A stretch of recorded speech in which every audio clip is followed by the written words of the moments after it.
Assalamualaikum warahmatullahi wabarakatuh. Alhamdulillahilladzi bi ni'matihi tatimmus shalihat.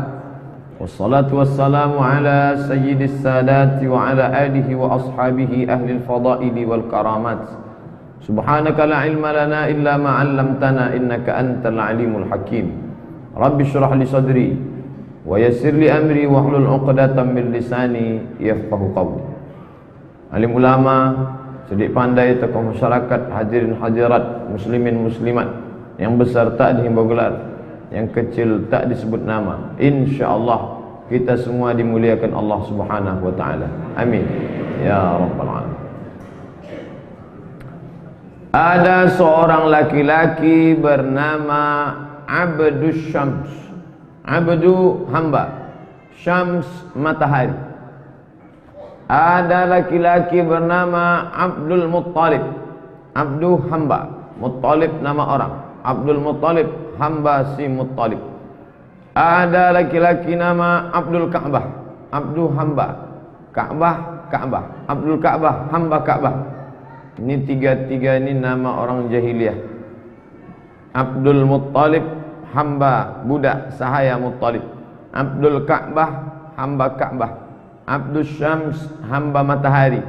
Maka ketika Islam datang, dirubahlah nama-nama ini menjadi Abdullah, Abdul Rahman, Abdul Rahim, Abdul Somad. Maka si Abdul Syams hamba matahari tadi, kampungnya nun jauh di sana dari Yaman. Makkah di tengah, Yaman di bawah, Syam di atas. Musim dingin pergi ke Yaman, musim panas pergi ke Syam. Itulah perjalanan orang kafir Quraisy. Lila fi Quraisy, perjalanan orang Quraisy. Ila fihim rihlatash shita'i was-shaif, perjalanan syita musim dingin ke Yaman, was-shaif musim panas ke negeri Syam. Lupa pula ayat. Ila fihim rihlatash shita'i was-shaif falyabudu rabb hadzal bait. Hendaklah mereka beribadah kepada Allah, bukan kepada bait.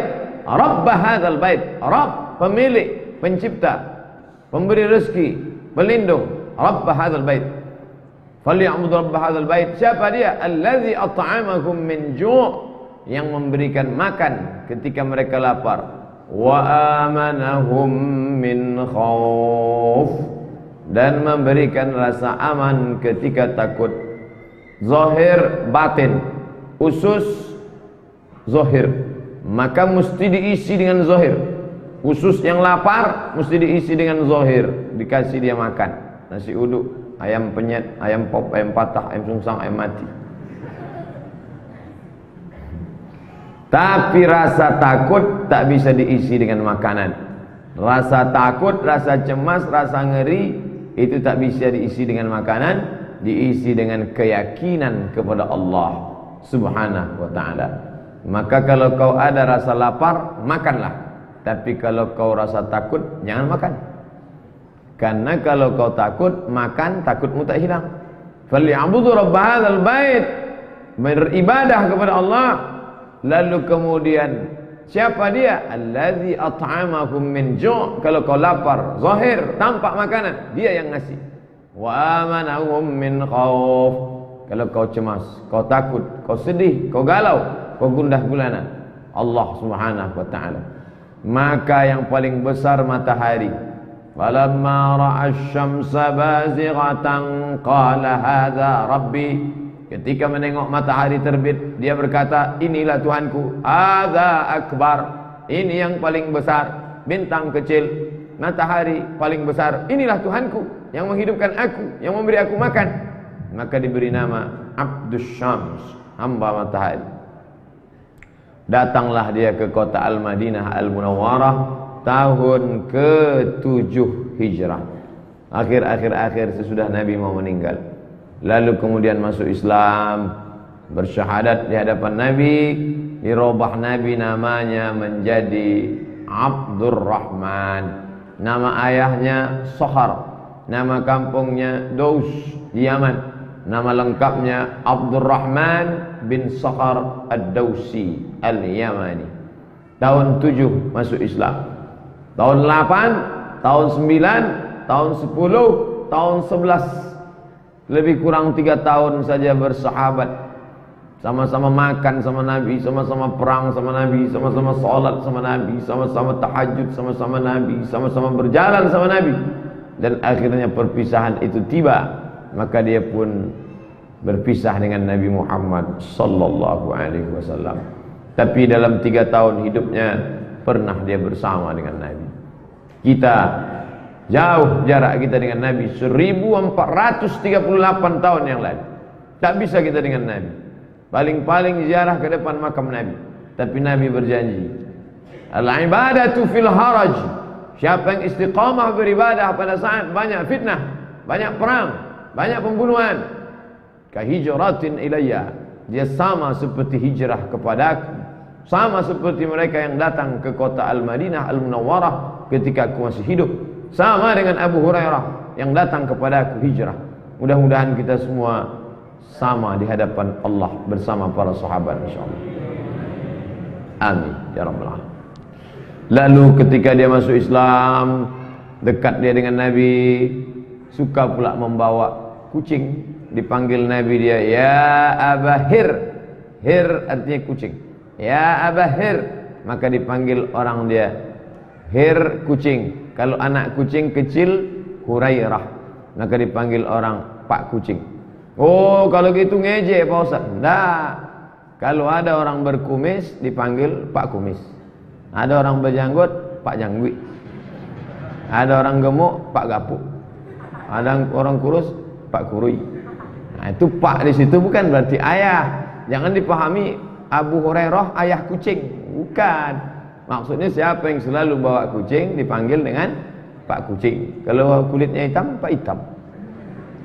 Jadi bapak di situ bukan berarti ayah, menunjukkan bahwa itu panggilan-panggilan. Nah, ini penghinaan nih Pak Ustaz. Masa dia dipanggil bapak ayah kucing? Bukan. Orang yang selalu bawa kucing dipanggil Pak Kucing. Abdurrahman bin Sahar Ad-Dausi. Lalu kemudian suatu ketika Nabi SAW bersabda, apa kata Nabi? Man bassata rida'ahu, siapa yang mau membentangkan sorban yang di pundak ni, rida namanya.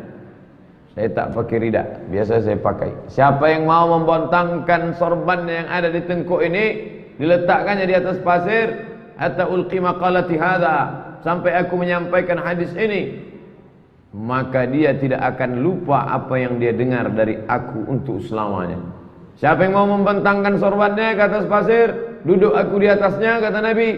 Setelah itu dia tidak akan lupa. Berlomba-lomba sahabat, dan yang lebih dahulu Abu Hurairah radhiyallahu anhu. Dibentangkannya sorbannya, duduk Nabi di atas. Setelah Nabi menyampaikan hadis, Nabi pun bangkit, digulungnya balik.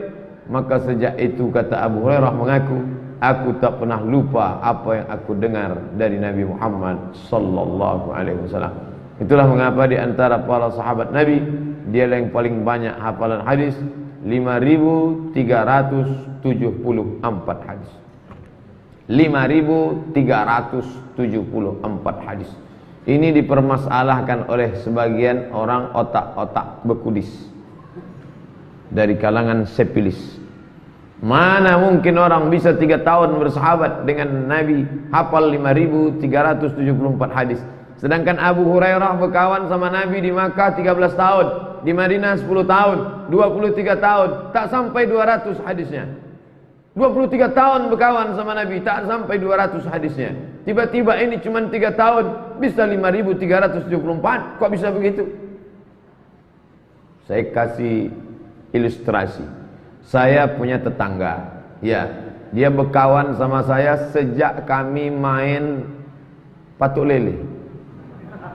Sejak kami main ngejar layang-layang, sampailah sekarang berkawan. Paling hafal dia 2 hadis. Karena berkawan saja. Tapi ada mahasiswa anak Malaysia, pengajian saya subuh di An-Nur, datang dia. Kajian nanti duha, datang dia. Kajian zuhur, datang dia. Kajian asar, datang dia. Kajian maghrib, datang dia. Kajian isya, datang dia. Qiyamul lail, tahajud malam, datang dia. Satu hari dihafalnya 10 hadis. Maka satu tahun dia sudah hafal 3.600 hadis. Kalau mahasiswa satu hari bisa dihafal 10 hadis, satu tahun 3.600 hadis, apakah tak mungkin Abu Hurairah bisa menghafal 5.374 hadis selama 3 tahun? Oh iya ya, makanya dipakai. Kalau punya otak dipakai. Ini otak dimasukkan ke helm, pakailah. Jadi andai tak percaya mukjizat pun, kalau ada kau sekuler, liberal, materialisme, tak percaya kepada mukjizat, tetap masuk akal. Tetap juga dia berkata, aku tak percaya. Mana mungkin orang bisa hafal 5.374 hadis. Terbukalah berita bahwa Mossad, agen Israel, akan menyerang Mesir. Diberitakan oleh koran Mesir. Heran Mossad, loh, kok bisa Mesir tahu cerita kita akan menyerang? Padahal detektor logam tidak mungkin bisa masuk ke kem-kem tentara Israel. Sekecil apapun logam, buka ikat pinggang, sudah buka. Buka lagi, jarum pentol sudah, gunting sudah, tetap juga berbunyi. Rupanya ada baut di lutut. Saking tajamnya detektor tadi. Kok bisa ini bocor berita? Rupanya agen Mesir lebih hebat daripada agen Mossad. Gimana bisa berita itu bocor? Dimasukkannya anak umur 7 tahun jual telur rebus sama kacang. Masuk anak, rupanya tentara Israel ini suka juga makan telur rebus sama kacang. Beritanya saya baca di harian Ahram Mesir waktu masih kuliah. Cerita nostalgia dulu bagaimana bocornya berita agen Mossad akan menyerang Mesir. Waktu itu Israel sudah menguasai provinsi Ismailiyah. Tiba-tiba mereka tahu, loh kok bisa tahu? Rupanya anak umur 7 tahun tadi super jenius. Masuk dia jual telur rebus sama kacang, mereka silakan. Masuk dia ke kem-kem, masuk dia ke ruang-ruang masuk. Semua yang dia dengar dari awal sampai akhir bisa diceritakannya balik. Dan itu kalau yang tak percaya, coba buka tes IQ anak jenius yang di youtube.com. 537 CCQQWW 523818133882217QQ CCWW. Bisa diulangnya balik. Coba buka nanti. Kok kami tak pernah? Buka lah sekali-sekali. Tengok bagaimana. Jadi ternyata anak-anak jenius itu ada. Dan 2 hujjah cukuplah menjadi jawaban bagi orang-orang yang tak percaya tentang hafalan hadis Abu Hurairah radhiyallahu an. Dan jangan lupa, hadis itu bukan cuman cakap Nabi. Hadis itu ada 3. Ma udhifa ila Nabi sallallahu alaihi wasallam min qaulin, ucapan, au fi'lin, perbuatan, au takririn, perbuatan sahabat yang diperakui oleh Nabi. Jadi dari mulai Nabi keluar rumah, sahabat itu menunggu di bawah pokok korma, mengintai kira-kira Nabi nanti keluar kaki kanan apa kaki kiri. Begitu Nabi masuk masjid, mereka menengok bagaimana solat Nabi, bagaimana Nabi ngangkat tangan, bagaimana telunjuk Nabi. Begitulah cintanya mereka. Kalau Nabi selesai makan, bagaimana tangannya? Apakah dibersihkannya dengan mulutnya apa? Nah, itu ditengok Nabi, sahabat semua. Makanya jangan bayangkan, oh kalau gitu capek sekali Nabi ngomong aja. Enggak, karena hadis bukan qauli, bukan cakap. Ada hadis qauli, bicara. Ada hadis fi'li, perbuatan. Bagaimana dia melangkah, bagaimana dia senyum, bagaimana rambutnya, bagaimana kakinya, bagaimana sorbannya, bagaimana jenggotnya, bagaimana jubahnya. Itu semua hadis juga. Dan sahabat yang berbuat sesuatu disetujui oleh Nabi, itu pun juga hadis. Apa hadis itu? Ma'udhifa li Nabi sallallahu alaihi wasallam min qaulin aw fi'lin aw taqririn aw sifati khalqiyatin wa khuliqiyatin min ba'di bi'satihi ila wafatihi sallallahu alaihi wasallam. Itulah yang diriwayatkan oleh Abu Hurairah radhiyallahu anhu. Bagaimana sifatnya? Kana katsiral ibadah. Abu Hurairah itu ibadahnya katsir. Yusabbihu kulla yawmin 12,000 tasbihah. Satu hari bertasbih, kita hitung berapa kali dia satu hari bertasbih. 12,200,000 kali tasbih. Subhanallah, subhanallah, subhanallah, subhanallah, subhanallah. Siapa yang ingin merasakan macam tasbih Abu Hurairah, besok buat 12,000 kali. Satu hari tasbih Abu Hurairah 12,000 kali tasbih. Ini hujah membantah orang-orang yang membid'ahkan orang tasbih, zikir, menetapkan angka. Kalau satu hari bertasbih berapa? 1,000, bid'ah. Kalau tasbih satu hari berapa? 5,000, bid'ah. Abu Hurairah bertasbih satu hari 12,000, 12,000. Wa yaqul, apa kata dia? Usabbihu biqadri dini. Aku bertasbih sesuai dengan kadar kekuatan agama. Wa kana haliman bin nas. Orangnya sabar, orangnya santun, orangnya lembut kepada manusia. Syadidul faqri, dan orangnya pula hidup zuhud, tidak boros, tidak poya-poya, tidak hidup bermewah-mewahan. Hidupnya seadanya saja. Dari mulai sorbannya, jubahnya, bajunya, selop terompahnya, biasa saja. Lalu kemudian orangnya amat sangat cinta kepada ilmu dan tinggalnya termasuk ahlus suffah. Ahlus suffah, Masjid Nabawi, kiblat, mimbar, rumah Nabi. Di belakang itu ada tempat. Disitulah para ahlus suffah. Sahabat-sahabat yang pindah dari Makkah tak ada rumah, sahabat yang susah, makan dikasih oleh para sahabat yang mampu. Inilah dia ahlus suffah. Dan termasuklah ahlus suffah itu Sayyidina Abu Hurairah radhiyallahu anhu. Meninggal di Baqi, dimakamkan di pemakaman Baqi tahun 58 Hijrah. Bapak Ibu yang ziarah ke pemakaman Baqi, walaupun tak nampak lagi nisannya di mana makamnya, tapi di sanalah dia masuk dalam ucapan salam kita. Assalamualaikum ya ala diyar minal mu'minin wa inna insyaallah bikum lahiqun yarhamullahu al-mustaqimin wal mustakhirin nasallallahu lana wa lakumul afiyah. Baca aja. Saya tak hafal Pak Ustaz, baca pendek aja. Assalamualaikum ya alal kubur. Jadilah daripada tidak sama sekali. Dah, itulah sahabat yang meriwayatkan hadis yang kita kaji malam ini.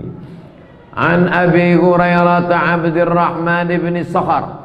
Hadis malam ini diriwayatkan dari Abu Hurairah, namanya Abdurrahman ibn Sakhar ad-Dausi al-Yamani. Qala, dia berkata, sami'tu, aku mendengar Rasulullah sallallahu alaihi wasallam yaqul, aku dengar Nabi bersabda. Apa kata Nabi? Ma nahaitukum anhu fajtanibuh. Apa yang kularang fajtanibuh, jauh. Apa saja yang kularang, jauh. Ustaz tanya, Ustaz Somad, ya, kenapa kita tak boleh makan babi? Tak usah makan babi. Tapi katanya enak Pak Ustaz. Mau kau makan? Makanlah. Saya cari-cari. Pokoknya kata Allah, haram. Innamal khamru khamar, mal wal maisir judi, wal ansab, menyembelih binatang untuk berhala, wal azlam, mengundi nasib, rijsun, najis, min amali syaitan, perbuatan syaitan, fajtanibu, jauh. Dah. Kenapa kau tidak pakai celana sempit? Karena dilarang. La tabarrujna tabarrujal jahiliyatil ula. Janganlah kamu bersolek-solek jahiliyah. Nisaun, perempuan, kasiyatun, pakai pakaian, ariyatun, tapi telanjang. Belum pernah nampak aku lagi, kata Nabi. Tapi nanti kamu yang hidup panjang umurnya di akhir zaman akan melihat itu. Nisaun, kasiyatun, ariyatun. Maka kalau sudah dilarang Nabi SAW, mana haitukum, apa yang kularang, anhu fajtanibuh, kamu jauhi. Jangan banyak-banyak tanya. Jangan macam Bani Israel. Bani Israel ni pandai berkilah. Wa yawma la yasbituna la ta'tihim. Pada hari Sabat, Yahudi Ya, kalian mau beribadah hari apa? Kalian mau beribadah hari apa orang Yahudi? Karena Yahudi ini orangnya degil. Nanti kalau Allah yang menentukan, mereka tak patuh. Maka Allah kasih pilihan. Kau mau beribadah hari apa? Kata mereka, kami ibadah hari Sabat ajalah. Sabtu kata kita, Sabat kata dia. Kami ibadah hari Sabat ajalah. Oke, gitu kalau kalian mau ibadah hari Sabat, ibadahlah. Tapi diuji Allah. Wa yauma la yasbituna la ta'tihim. Pada hari Sabat itu pula lah ikan banyak berkeliaran. Hari lain tak ada, Senin tak ada, Selasa tak ada, Rabu tak ada. Yauma la yasbituna la ta'tihim. Begitu juga kami ini Pak Ustaz, asal Senin malam Selasa banyak orang mau beli. Hari lain tak ada. Ini nasibnya macam Yahudi juga nih.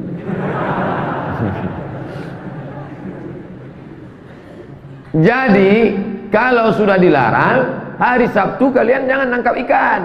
Hari Sabtu itu ibadah.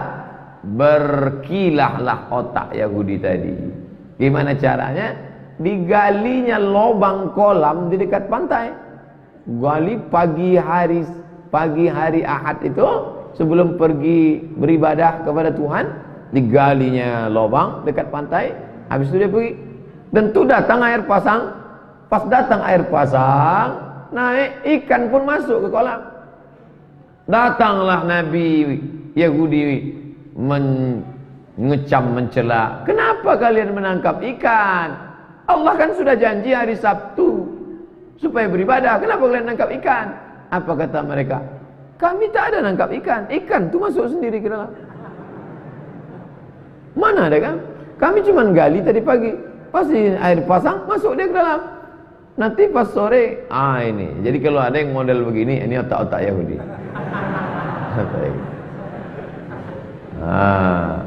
Jadi pandai berkilah dan berkelit. Oleh sebab itu, maka banyaklah nabi-nabi itu diutus Allah Subhanahu wa taala kepada Bani Israel. Sampailah hari ini Bani Israel ni, Masya Allah, celaka 12, Donald Bebek setuju pula sama Islam. Inilah apa efeknya dengan diakuinya Yerusalem sebagai ibu kota Israel. Yang pertama, maka Israel akan leluasa menghancurkan Masjidil Aqsa, karena itu sudah dianggap ibu kota dia. Yang kedua, umat Islam yang tak punya KTP, tak punya KK, maka RT RW tak bisa lagi membantu karena sudah dijadikan ibu kota mereka. Yang ketiga, itu tidak lagi dijadikan cagar budaya internasional, maka lembaga PBB tak bisa lagi melindungi karena sudah diresmikan sebagai ibu kota Israel. Dan itu pula lah wallahu alam skenario Allah Subhanahu wa taala. Tapi kita berharap yang baik-baik saja. Ini sebenarnya sudah lama dulu. Presiden mereka pertama, Golda Meir, perempuan. Apa kata dia? Waktu pertama kali aku menyerang Palestina, satu malam kami tak bisa tidur karena kami cemas besok umat Islam, negeri-negeri Arab, seluruh dunia akan mengamuk ketika kami malam itu menyerang Palestina. Tapi begitu pagi kami sadar tak ada satupun serangan balasan, maka kami sadar sesungguhnya kami sedang menyerang bangsa yang sedang tidur, kata dia. InsyaAllah Pekanbaru tak ada yang tidur. Allahu Akbar. Tengoklah, jangankan Palestina, Ustaz Somad aja diganggu berteriak mereka. Biasa, ada yang mau mencabut keris lah, ada yang mencabut pedang. Tadi mana kerisnya? Luar biasa. Begitulah cinta kita kepada Allah, kepada Rasul, kepada orang-orang yang menyuarakan kitabullah dan sunnah Rasulullah sallallahu alaihi wasallam. Pokoknya asal dilarang sama Allah, dah. Ustaz Somad, ya. Babi itu dilarang sama Allah. Iya. Kenapa diciptakannya? Babi itu dilarang sama Allah, Ustaz. Ya. Kalau memang dilarangnya, kenapa diciptakannya? Ditengoknya muka Ustaz pucat, senang dia. Tak tahu kan? Tak tahu kan? Ente pernah sekolah tak? Oh, pernah lah Ustaz. Pernah tak ada pertanyaan multiple choice? Ya.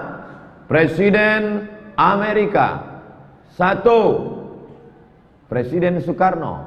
2. Rafsanjani. 3, Kiichi Miyazawa. 4, Donald Bebe. Kenapa yang 3 itu tak betul? Kenapa yang 1 betul? Apakah guru itu bodoh? Tidak. Kenapa dibuatnya 1 betul, 3 tak betul? Untuk sebagai ujian.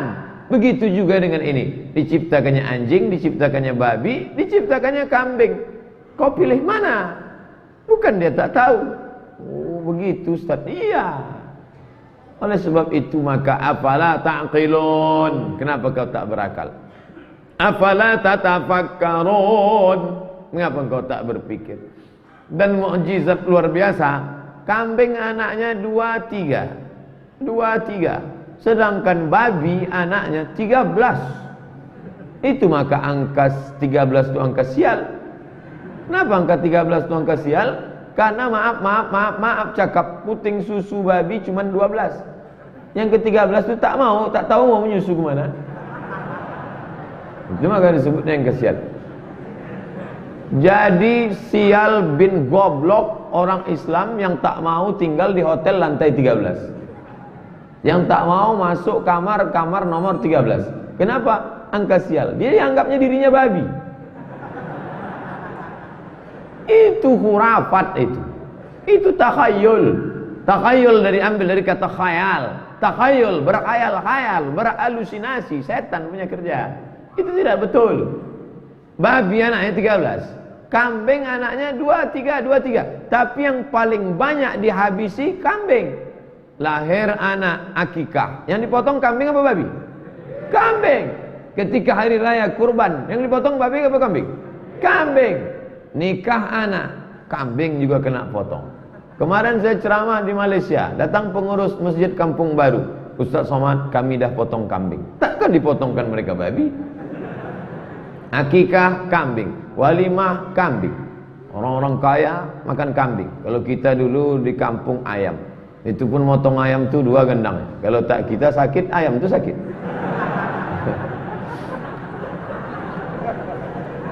Tapi walaupun babi ini banyak, kambing sedikit dan objeknya banyak, tapi kambing tetap tak pernah punah. Belum ada punah kambing. Pernah tak Bapak Ibu pergi ke kampung? Apa kalian kurban tahun ini? Tak ada kambing. Di sini kambing sudah punah macam dinosaurus. Ada. Kambing tetap ada. Nah ini barokah. Makanya kalau siapa yang punya tanah, ada kandang kambing, ternaklah kambing. Cuman kabarnya kalau ada kambing tak tahan sapi katanya. Makanya dulu ada salah seorang bupati mau ternak kambing di satu daerah, nanti sapi tak tahan. Wallahu a'lam, kenapa pula sapi tak tahan sama kambing? Yang jelas bahwa kita disuruh lakukan saja. Kalau dilarang jauhi. Manahaitukum anhu. Kalau aku larang, jangan makan buruk, jangan makan kotor, jangan judi, jangan zina, tinggalkan. Ada pula seorang mau ngetes Dr. Mawardi, mentang-mentang anak pasca. Apa kata dia ke Ustaz Dr. Mawardi? Pak, kata dia, ya, Islam itu agama yang tidak rasional. Kenapa kau katakan begitu? Masa untuk berhubungan kelamin mesti menikah? Harus menikah, harus nanggung biaya, nanti hamil, melahirkan. Kenapa? Makan kambing kan nggak mesti beli kambing, beli sate aja kan cukup. Kata dia. Disangkanya Ustaz Mawardi ini bongak. Dia tak tahu ini dokter 13 tahun di Madinah. Dijawab Ustaz Mawardi pakai hadis. Apa? Bagaimana kalau yang jadi WTS itu ibumu? Bagaimana kalau yang jadi WTS itu anak perempuanmu? Bagaimana kalau yang jadi WTS itu adikmu? Bagaimana kalau jadi WTS itu istrimu? Merah mukanya. Ini gaya bicara ini diambil dari mana? Dari Rasul sallallahu alaihi wasallam.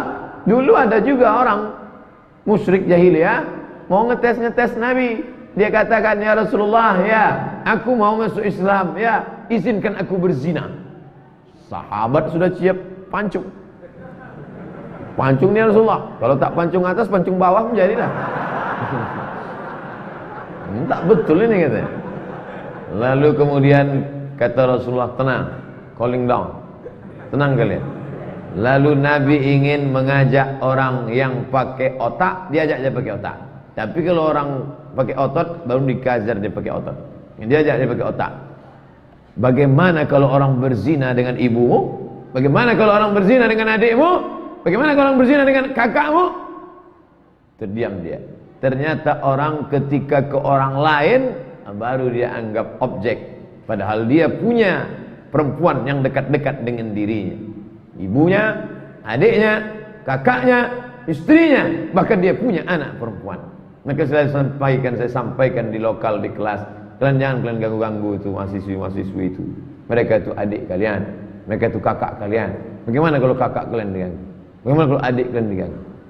Saya tak ada kakak saya perempuan, Pak. Nah, ini Yahudi ini.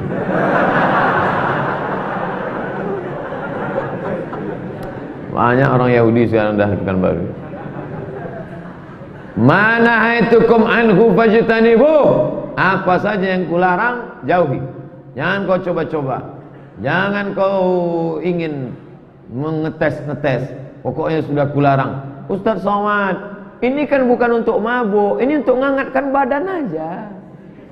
Kan badan. Saya insya Allah kalau cuma seteguk dua teguk tak mabuk, Ustaz. Dari mana kau tahu kalau seteguk dua teguk tak mabuk? Maka Nabi sudah memberikan takaran. Ma askara kathiruhu faqaliluhu haram. Kalau banyaknya memabukkan, maka sedikitnya pun haram. Ini banyak orang mau ambil celah. Sedikit aja. Ini haram nih kata Ustaz Somad. Alah, Ustaz itu kan tak tahu, belum pernah dia nyoba.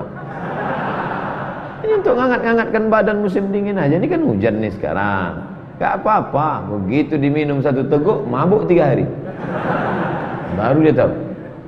Nah, jadi ikutilah. Banyak orang sekarang merasa pintar, lebih pintar daripada Allah Subhanahu wa ta'ala. Saya Pak Ustaz, masalah sholat saya ikut, masalah puasa saya ikut, masalah hari raya apalagi. Tapi kalau masalah berdua-dua dengan perempuan ini, ada larangan katanya la yaqluwanna rajulun ma'amratin illa ma'azi mahramin. Jangan berdua-duaan dengan perempuan yang tak mahram. Kami kan enggak ada buat apa-apa. Ustaz aja yang suuzon. Kami udah seperti teman kok. Dari kecil kami udah main-main sama-sama. TTM, teman tapi mesra. Oleh sebab itu maka kalau sudah dilarang, ikut sajalah. Jangan berdua-duaan. Kalau ada yang berdua-duaan, maka yang ketiganya itu adalah setan. Disuruhnya maknya masuk. Mak, masuk ke dalam. Ini aku dan pacarku, mak kalau bertiga setan nih. Padahal maksudnya jangan kau berdua-duaan. Kalau kau berduaan akan datang setan menggoda. Berzinalah kalian, berzinalah kalian, berzinalah kalian, berzinalah kalian. Pokoknya saya sudah dilarang Allah Subhanahu wa taala. Jangan sok tahu, jangan sok hebat, jangan sok mantap, jangan sok paten. Mana haitukum anhu, apa yang kularang, fajtanibu. Diambil dari kata ijtanibu, jauhi, jauhi, jauhi, jauhi. Apapun dia jauhi, baik masalah dosa zahir maupun dosa batin, bukan batil, batin. Dosa zahir mana? Khamar, dosa zahir. Sabu-sabu, dosa zahir. Mix-mix, dosa zahir. Karsbek, dosa zahir. Putau, dosa zahir. Kopi, dosa zahir. Apa loh kopi dosa zahir? Campur sama spiritus. Nah, itu dosa zahir.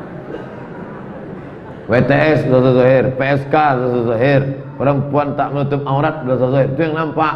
Ada lagi dosa batin. Apa dia? Hasad, riya, sum'ah, dendam kesumat, busuk hati, santet, tuju, sihir, black magic. Oh, ada white magic Pak Ustaz.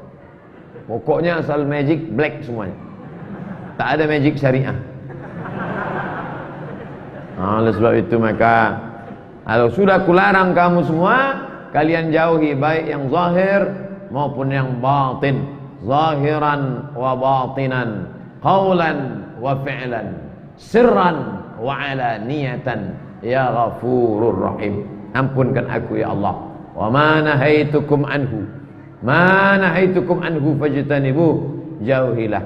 Berapa lama kita disuruh menjauhi? Kejap saja, bukan lama. Allah nyuruh kita jauhi anjing, jauhi babi, jauhi khamar, jauhi zina, jauhi macam-macam itu sampai kapan? Sampai malaikat maut datang.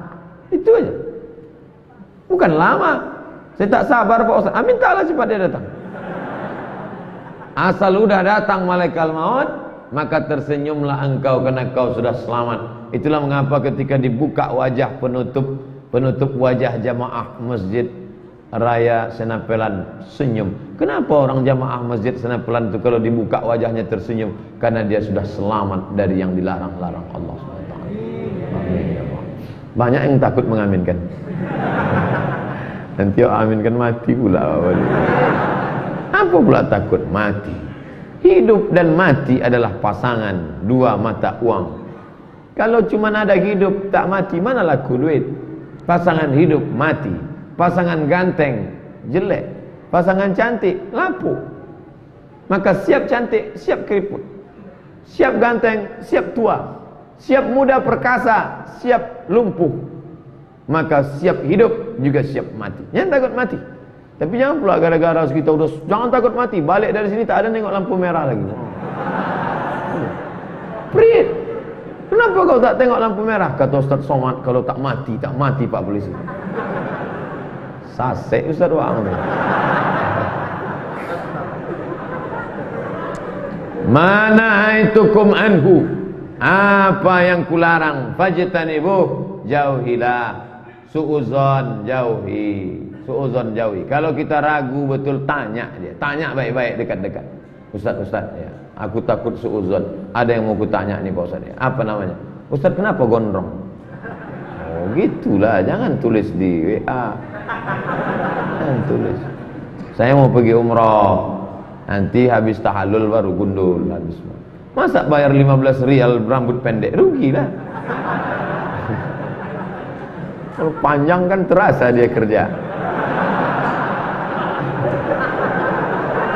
Itu makanya tanya dulu. Yang suuzon. Ya ayyuhalladzina amanu, hai orang beriman, ijtanibu katsiran minadh-dhann, jauhilah sangka-sangka. Ini dosa batin. Kalau dosa zahir banyak orang selamat. Dosa zahir insyaallah banyak orang selamat. Saya kalau sudah duduk sama anak-anak muda, jamaah-jamaah, asal lewatlah perempuan agak membuka aurat, tunduk mereka semua. Takut dia dosa zahir, tunduk. Saya pula menengok. Takut mereka. Insyaallah kalau dosa-dosa zahir banyak kita selamat. Tapi dosa batin, berbisik-bisik. Maka kadang laki-laki ini ketika duduk di tepi jalan atau dekat pasar, astagfirullah. Kenapa bang? Rusak hatiku tadi. Apa yang abang ingat? Mantan. Lepas. Mana haitukum anhu, apa yang kularang kamu, fajtanibu, jauhilah. Kita lanjutkan. Wa ma amartukum, malam ni hadis yang ke-9. Bagi yang membawa kitab, hadis yang ke-9. Nanti selesai 40, kita satukan semua dalam satu folder 40 MP3. Terserah, download gratis di internet. Wa ma amartukum bihi, apa yang kuperintahkan, fa'alu, laksanakan. Mana yang lebih duluan, larangan atau perintah? Larangan. Kenapa larangan lebih dulu daripada perintah? Saking beratnya menjauhi larangan. Banyak yang sanggup solat tahajud, banyak yang sanggup solat ke masjid, banyak yang sanggup berzakat, tapi banyak juga yang korupsi. Siapapun ustadz yang ceramah, mau di Masjidil Haram maupun di Istiqlal, isinya cuma 2, suruh larang. Tegah, suruh. Tegah kata orang Melayu, tegah, larang, suruh. Itulah isi agama ini. Amar ma'ruf nahi mungkar. Wa ma nahaitukum anhu fajtanibuh, yang kularang tinggalkan. Wa ma amartukum bihi faf'alu min, yang kuperintahkan buat. Jangan kalian balik. Yang kularang kalian buat, yang kusuruh kalian tak buat. Oleh sebab itu maka orang tua menasihati anak begitu juga. Kamu mesti sholat, kamu mesti puasa sunat, kamu mesti banyak zikir, mesti hemat, jangan uang pakai macam-macam. Itu HP yang kubelikan kau gunakan untuk yang bagus-bagus. Jangan sampai kau zina, jangan narkoba, jangan pergaulan bebas. Suruh larang. Petua-petua, petata, petitin, ini mama, pantun-pantun lembaga adat Melayu, isinya dua itu saja, suruh larang. Tapi ternyata menjauhi larangan jauh lebih berat daripada melaksanakan perintah.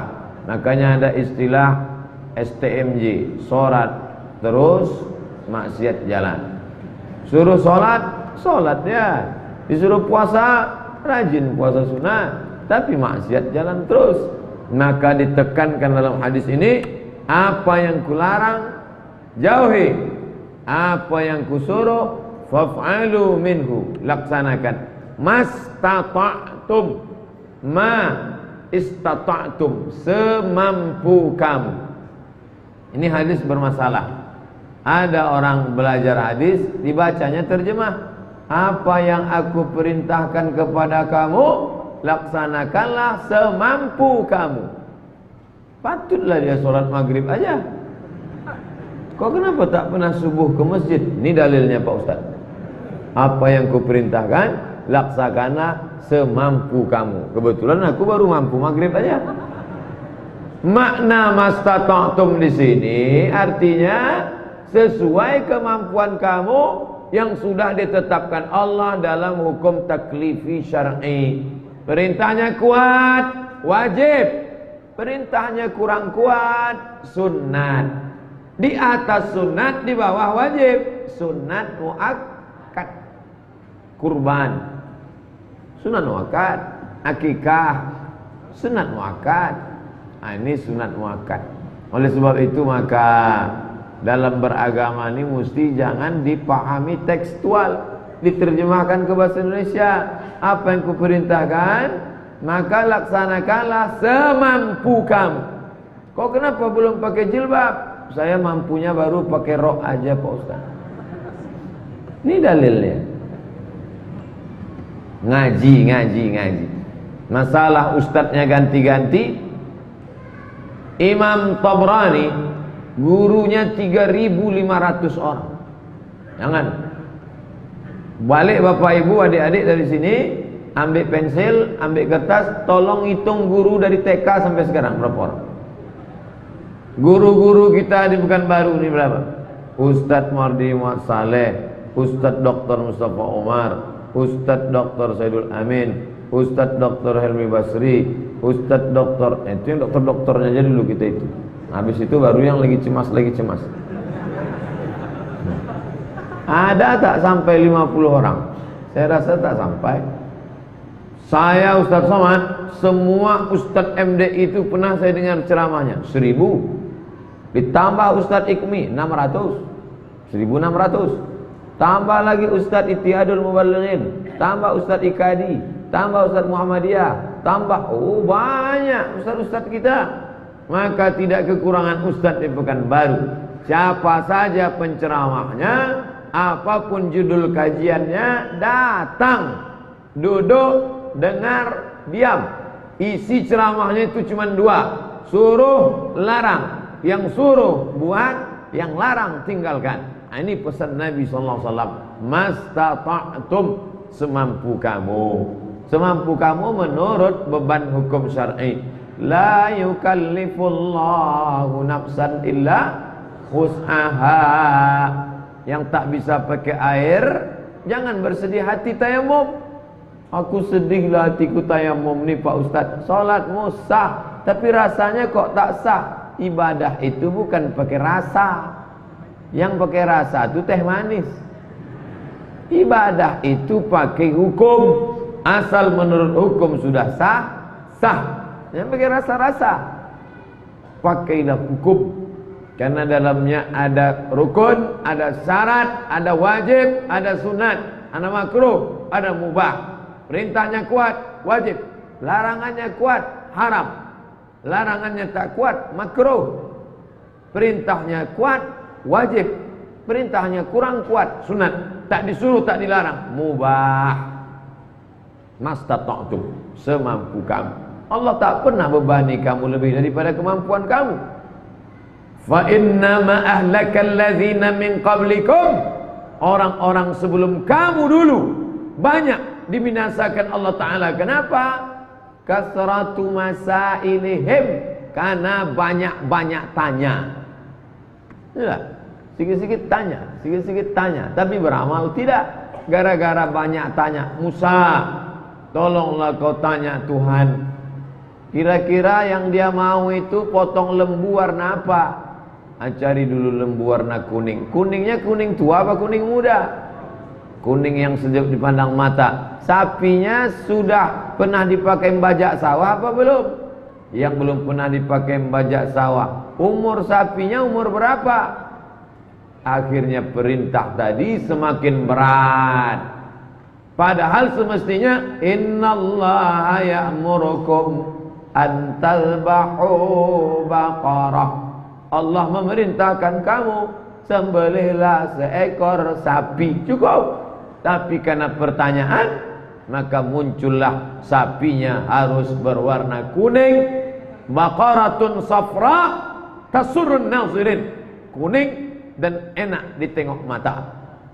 La bikr awanum baina dzalik, la faridu wala bikr, tidak tua tidak muda, awanum baina dzalik, pertengahan, dan belum pernah dipakai untuk membajak. Oh, berat itu mencari sapi yang kuning langsat. Mana mau dicari? Orang aja sawo busuk itu belum pernah dipakai membajak. Tapi musibatu qaumin 'inda qaumin fawaidu, musibah bagi suatu kaum ternyata ada manfaat di kaum yang lain.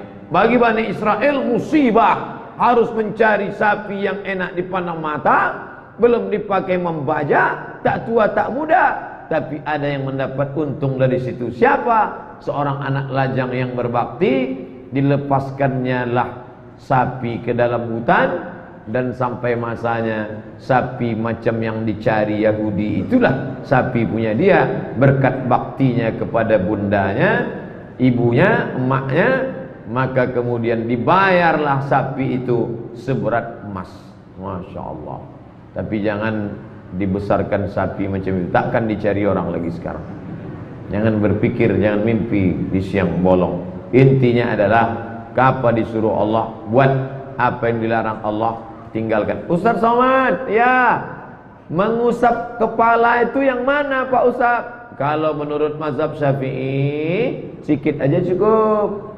Kalau menurut mazhab Hanafi masuk tapak tangan ke dalam.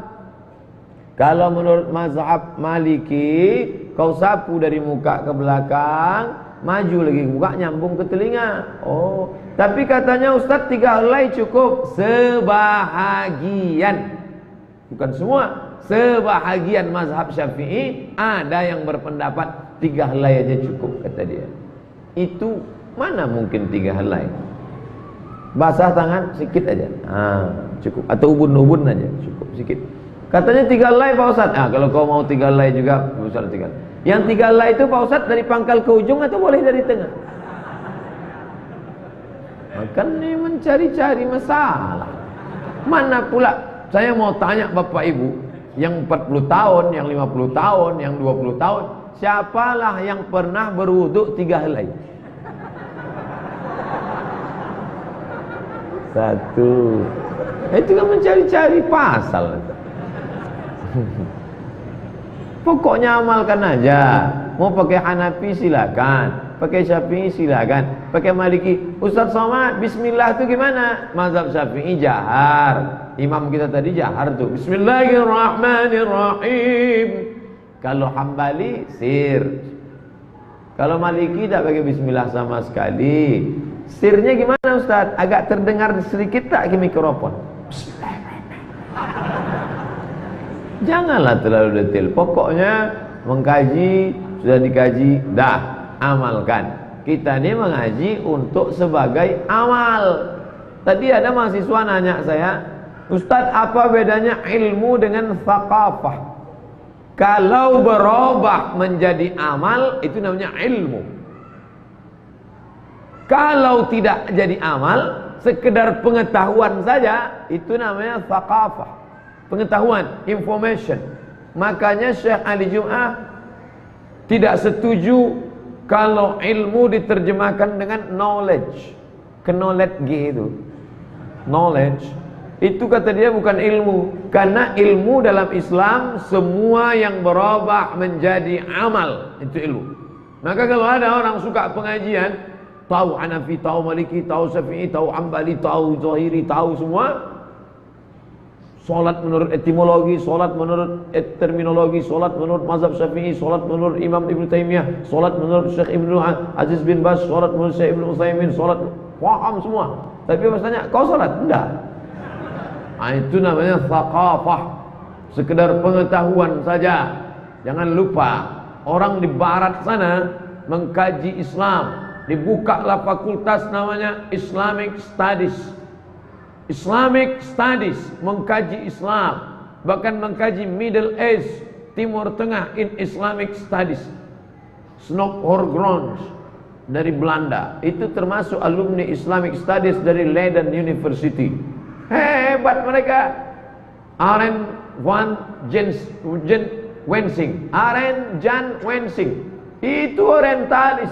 Bisa ditulisnya Kamus Indeks Mencari Hadis dalam 9 kitab hadis.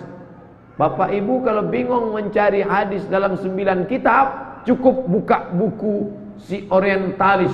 Oriental artinya timur. Orientalis orang barat yang mengkaji timur. Makanya ada istilah si anu berwajah oriental. Itu artinya berwajah timur. Orientalis, orang barat yang mengkaji Islam.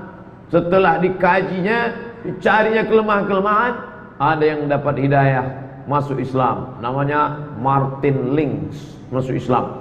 Ada yang masuk Islam, namanya Rene Geno, dirubah namanya menjadi Abdul Ahad. Ada yang masuk Islam, namanya Pictol Marmadok.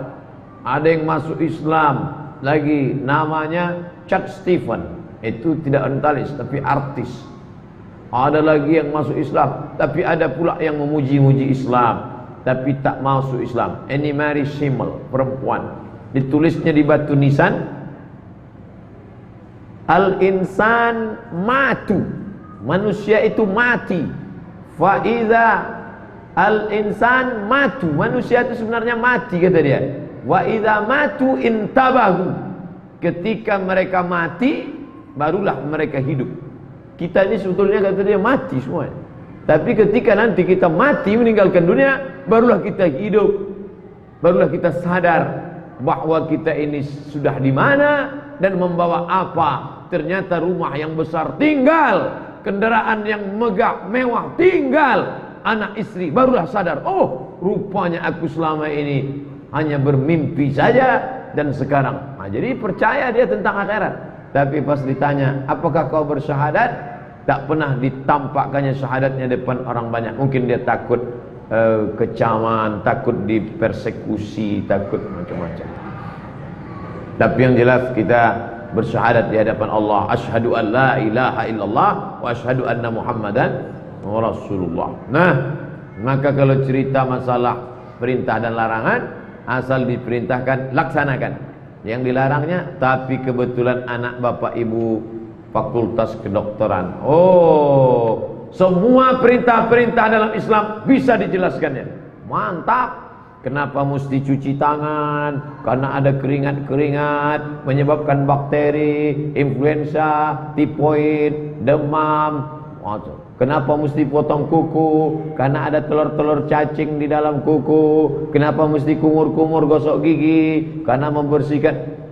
Berikut ini, mari kita dengarkan kultum dari Bapak Profesor, Dokter, SPOG, entah apa-apa titelnya. Saking kan banyaknya, semua orang menganga mendengarkan ceramah. Apa yang kau paham? Hebat betul bahasanya, sampai aku pun tak ngerti tak apa katanya. Kan bangga kita. Besoknya pula berikut ini kultum dari Bapak Profesor Dr. SH MH Doctor of Philosophy dari Leiden University tentang masalah hukum konvensional. Silakan. Yang penting basic anak-anak kita sudah khatam arba'in 3 kali.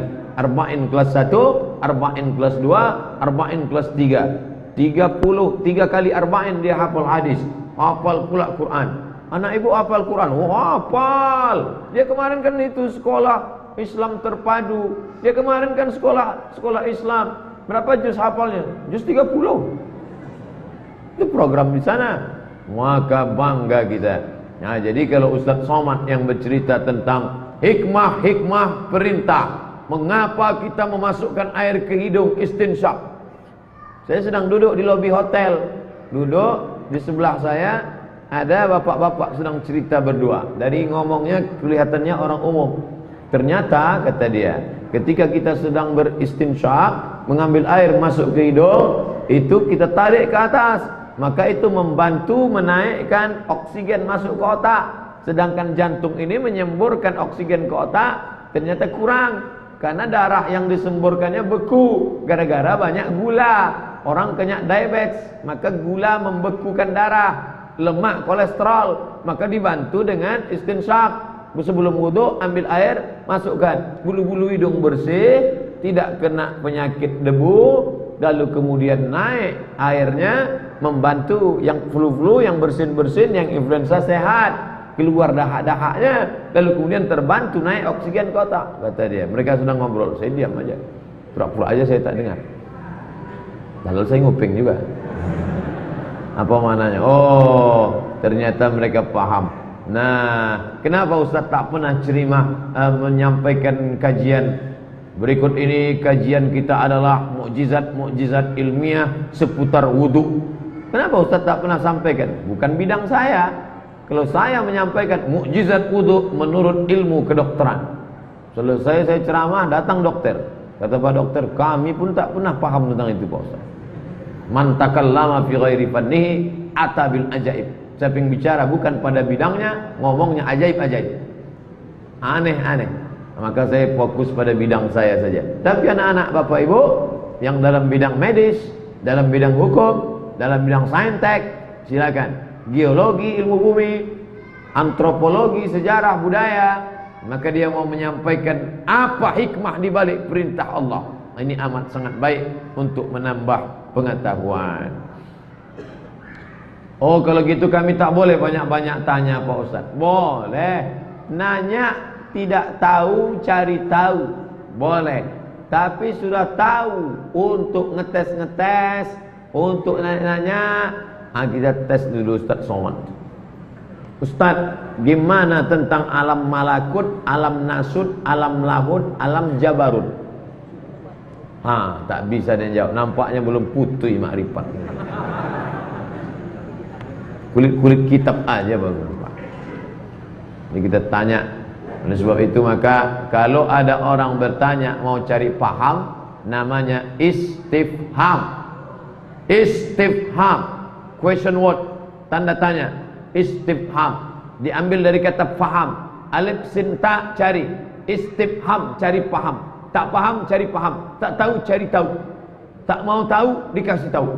Tapi ada orang mau mengetes-ngetes, mau menguji-nguji. Ustaz Somad, ya, ini pertanyaan sudah pernah saya tanyakan kepada alumni Amerika dan mereka tak bisa menjawab. Ini yang saya tanya ke Ustaz. Mukaddimahnya aja udah nggak enak.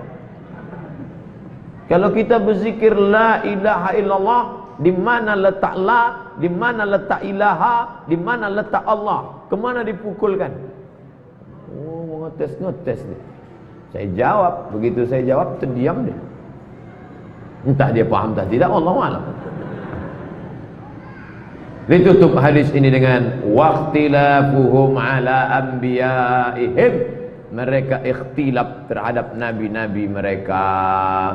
Mereka itu orangnya degil, tengkar, membantah nabi-nabi, sedangkan kita semuanya percaya kepada Nabi Muhammad sallallahu alaihi wasallam, percaya kepada Nabi Isa, percaya kepada Nabi Musa. la nufarriqu baina ahadim mir rusulih. Kami tak pernah beda-bedakan. Percaya kami kepada Musa. Ketika peresmian sebuah gereja, sebuah masjid di Eropa, yang awalnya gereja dibeli orang Islam, dirubah jadi masjid. Maka diundanglah penceramahnya Syekh Muhammad Mutawalli Asy-Sya'rawi.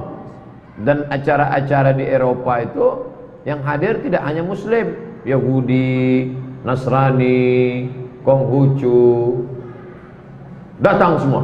Tiba-tiba datanglah orang bertanya kepada Syekh Muhammad Mutawalli Asy-Sya'rawi, ahli tafsir, Syekhul Mufassirin Al-Azhar Kairo, meninggal tahun 1998. Syekh Muhammad Mutawalli Asy-Sya'rawi, kata si non-muslim, ya, kenapa laki-laki muslim boleh menikahi Yahudi Nasrani dalam sebagian mazhab? Mazhab Syafi'i tak boleh, mazhab Hanafi, Maliki, Hambali boleh. Kenapa menikahi ahli kitab, maksudnya ahli kitab? Kenapa laki-laki muslim boleh menikahi ahli kitab, sedangkan kami yang ahli kitab tak boleh menikahi perempuan muslimah? Saya ulang balik pertanyaannya. Kenapa laki-laki muslim boleh menikahi perempuan ahli kitab, kenapa kami yang non-muslim, Yahudi Nasrani, tak boleh menikahi perempuan kalian? Dijawab sama Syekh Mutawalli Sya'rawi, kami percaya Nabi kalian, kami percaya Musa, kami percaya Isa, maka kami boleh menikahi gadis kalian. Kalau kalian mau percaya Nabi kami, ambillah anak gadis kami.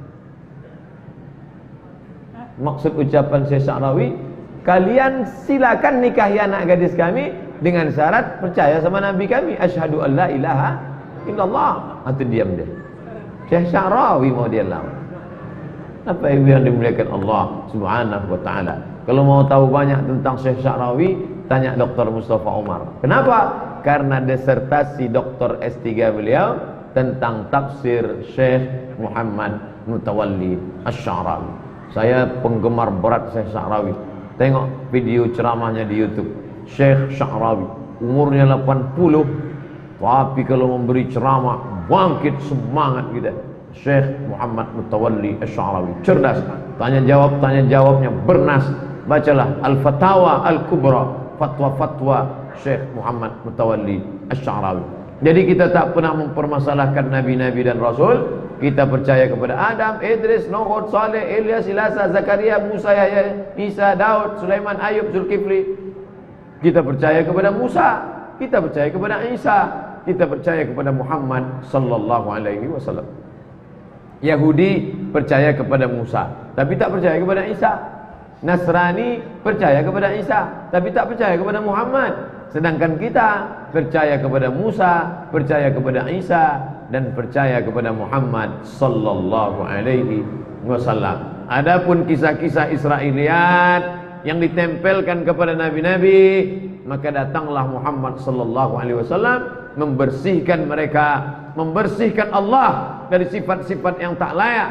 Maka kita berkata Allahu subhanahu wa ta'ala amma yasifun. Ta'ala, maha suci Allah dari sifat-sifat yang mereka berikan. Begitu juga mereka mengatakan Nabi Daud pernah naik ke atas mengintip orang mandi, lalu nampaknya istri panglimanya, dipanggilnya panglimanya supaya berperang, supaya mati nanti diambilnya istri panglima. Maka itu kisah-kisah Israiliyat yang ditempelkan kepada Nabi Daud, ditempelkan kepada Nabi Sulaiman. Datanglah Muhammad sallallahu alaihi wasallam, dibersihkannya Daud. Maka ahabbus shaum ilallah, puasa yang paling dicintai Allah, puasa siapa? Puasa Daud alaihissalam. Dan Daud orangnya zuhud. Alanna lahul hadid, besi lunak. Ini besi bisa dilunakkan Nabi Daud, dibuatnya menjadi baju besi, dijualnya baju besi itu, itulah yang dipakainya untuk makan. Maka Nabi Daud bersih dari makan syubhat, puasa sunat, dan dia berkuasa. Daud alaihissalam. Nabi datang membersihkan kisah-kisah ini. Isa dituduh mereka anak zina. Yahudi benci betul dengan Nabi Isa. Mereka katakan Isa anak zina. Datang Muhammad sallallahu alaihi wasallam mengatakan mal masih ibnu maryam illa rasul. Isa itu rasul. Yang mengangkat derajat Isa alaihi salam adalah Muhammad sallallahu alaihi wasallam. Maka kita tak boleh mengejek Nabi Isa. Yahudi mengejek Nabi Isa, bahkan mereka bersekongkol dengan Romawi untuk membunuh Nabi Isa alaihi salam. Maka datanglah Nabi Muhammad membersihkan tuduhan-tuduhan itu, wahyu dari Allah. 2 surat khusus untuk Isa alaihissalam. 1 atas nama ibu Nabi Isa, surah Maryam. 1 atas nama datuk Nabi Isa, surah Ali Imran. Imran punya istri namanya Hannah. Hannah punya anak namanya Maryam. Maryam punya anak namanya Isa. Imran, Hannah, Maryam, Isa. Inilah keluarga kecil. Al-Fatihah, Al-Baqarah, Ali Imran, An-Nisa. Maka di awal-awal Al-Baqarah bercerita tentang Musa, di surat yang ketiga bercerita tentang bukan cuma Isa. Matius, Markus, Lukas, Yohanes bercerita tentang Isa. Tapi kita punya kitab ini terkait dengan kajian kita. Tidak ada ikhtilaf tentang para nabi. Nabi Muhammad SAW datang bercerita bukan tentang Isa saja, tapi tentang datuk dan nenek Nabi Isa. Datuknya Imran, neneknya Hannah, ibunya Maryam, dan sejarah Isa alaihissalam. Kita tak ada ikhtilaf tentang para nabi. Maka inilah hadis yang kita kaji malam ini, ditutup dengan rawahul Bukhari wa Muslim. Artinya hadis yang kita kaji malam ini ada dalam kitab Sahih Al-Bukhari, ada dalam kitab Sahih Muslim, muttafaqun alaih, tidak diragukan kesahihannya, disepakati oleh Bukhari dan Muslim. Demikian, mudah-mudahan menjadi bekal buat kita.